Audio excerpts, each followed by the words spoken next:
সজনে পাতা ভরপুর জিঙ্ক, ক্যালসিয়াম, আয়রন ও ম্যাগনেসিয়াম দিয়ে। জিঙ্ক চুলের বৃদ্ধিতে গুরুত্বপূর্ণ ভূমিকা পালন করে। যারা চান দীর্ঘ লম্বা চুল, তাদের রোজকার ডায়েটে রাখা উচিত সজনে পাতা।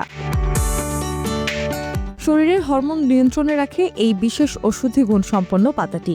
বাড়ায় রোগ প্রতিরোধ ক্ষমতা, চুলের ফলিকলের সুস্বাস্থ্য বজায় রাখে। এ কারণে চুলের গোড়া হয় শক্ত এবং চুলের স্বাস্থ্য ভালো থাকে। এতে থাকা আয়রন মাথায় রক্ত সঞ্চালন বাড়ায়, ফলে হেয়ার ফলিকলগুলোই বৃদ্ধির জন্য প্রয়োজনীয় উপাদান পৌঁছে যায়। অপুষ্ট চুল কমে, দ্রুত বাড়ে বেবি হেয়ার।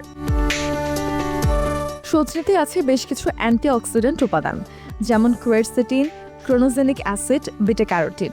এসব উপাদান চুলকে সুরক্ষা দেয়। অক্সিডেটিভ স্ট্রেস এবং ফ্রি র্যাডিক্যালের কারণে ঝরে যাওয়ার হাত থেকেও চুলকে রক্ষা করে।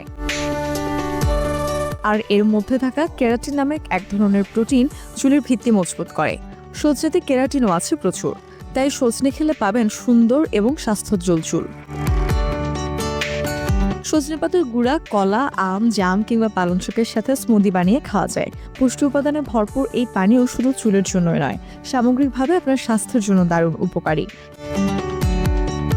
তরকারির স্যুপ কিংবা স্যালাডের সাথে সজনে পাতার গুঁড়া খাওয়া যায়। চাইলে মোরিঙ্গা অয়েলও ব্যবহার করতে পারেন। মাথায় তালুতে লাগিয়ে চিরুনি দিয়ে বেশ কয়েকবার আঁচড়ে নিন। নিয়মিত ব্যবহারে চুলের স্বাস্থ্য হয়ে উঠবে ভালো।